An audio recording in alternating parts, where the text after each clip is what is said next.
खबर यूपी के बलिया से है, जहां निकाय चुनाव में नामांकन की प्रक्रिया 17 अप्रैल से शुरू है। वहीं सिकंदरपुर नगर पंचायत की युवा नेता मोनू वर्मा के माता कमलावती देवी ने सिकंदरपुर नगर पंचायत के अध्यक्ष पद प्रत्याशी के रूप में अपना नामांकन दाखिल किया। वहीं पत्रकारों से बातचीत के दौरान युवा नेता मोनू वर्मा ने कहा कि सिकंदरपुर नगर पंचायत में विकास शून्य के बराबर हुआ है।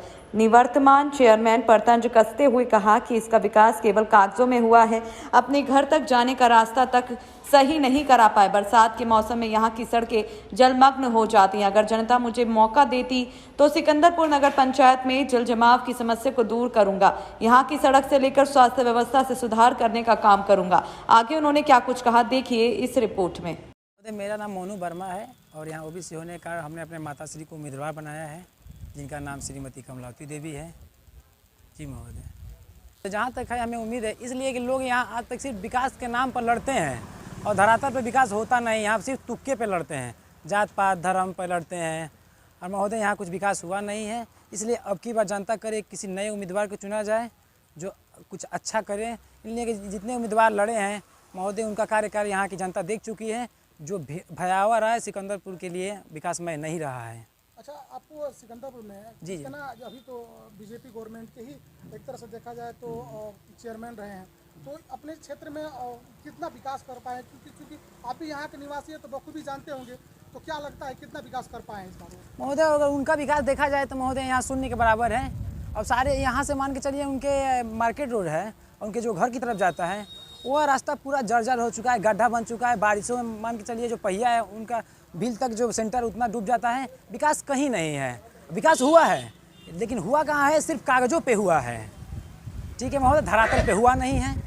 और रही बात आपने जो बीजेपी की बात कहा है महोदय, विकास जो होता है प्रत्याशी कराता है, पार्टी कराती नहीं है। और महोदय यहाँ सारे लोग पार्टियों से लड़ते हैं और यहाँ से जीतते कोई केंद्र में राज्य में सरकारें बनेंगी नहीं। विकास तो प्रत्याशी ही कराता है, आपको ही मालूम है पत्रकार महोदय।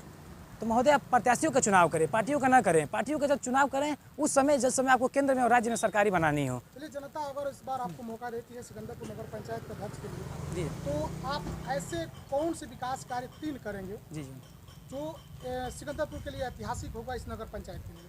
देखिए महोदय, जो विकास है, जी रोड लाइट नाली, ये सब विकास महोदय बहुत ये दैनिक कर्तव्य है। विकास के श्रेणी में न रखा जाए, इससे उठकर विकास किया जाएगा। जैसे हॉस्पिटल हैं यहाँ महोदय, वैसे डॉक्टर है उपलब्ध नहीं है, जो कि इनका दायित्व तो बनता है यहाँ के नगर अध्यक्ष का कि हमारे नगर के घेरे में आता है तो उसको भी देखा जाए। और यहाँ की जो जनता है, जो भेदभाव में होता है चुनाव, उसको ख़त्म किया जाए। जो हमारी प्रसिद्धियाँ थी फूलों की नगरी से और महावीर झंडा से थी और ताजिया से थी महोदय, कहीं ना कहीं प्रसिद्धियाँ खत्म हो चुकी है। इनको फिर वापस लाया जाए, अपनी पहचान फिर पाया जाए और जात पात धर्म को हटाया जाए, भाईचारे को बढ़ाया जाए, तभी तो महोदय विकास हो पाएगा। अलगाव में विकास होगा कैसे? चलिए, अंतिम सवाल हम लोगों के माध्यम से आप नगर के जनता से क्या अपील करना चाहेंगे, क्या संदेश देना चाहेंगे? महोदय, मैं यहाँ आपके माध्यम से नगर की जनता को सभी को प्रणाम करूँगा और उनसे यही निवेदन करूँगा कि आप महोदय प्रत्याशियों का चुनाव करें, पार्टियों का ना करें। और जिनका कार्यकाल देखा, जिनको चुना, उनसे कोई अपेक्षा ना करें, उम्मीद ना करें। इसलिए उनका 5 साल का कार्यकाल आप मिला लीजिए, उन्होंने क्या है। व्यक्तिगत अपना विकास किया, समाज का विकास कुछ नहीं किया है। तो मैं नौजवानों से विशेष कर अपील करूँगा कि आप अब की बार मत देने के अधिकारी हो गए हैं। कहीं ना कहीं आने वाले कल के लिए लड़े, इनके हित से न लड़ें। इसलिए इन्होंने अपने लिए लड़ा है, समाज के लिए नहीं लड़ा है। और आने वाला कल आपका है, नौजवान का है। इसलिए जो इस समय वोट डालेंगे, आने वाले 5 साल का भाग्य तय करेगा सिकंदरपुर का। तो कहीं ना कहीं नौजवान ही आने वाले समय में गार्जियन नुमा होगा, तो अपने लिए लड़े, आने वाले कल के लिए लड़े, भविष्य के लिए लड़े, नए युग के लिए लड़े।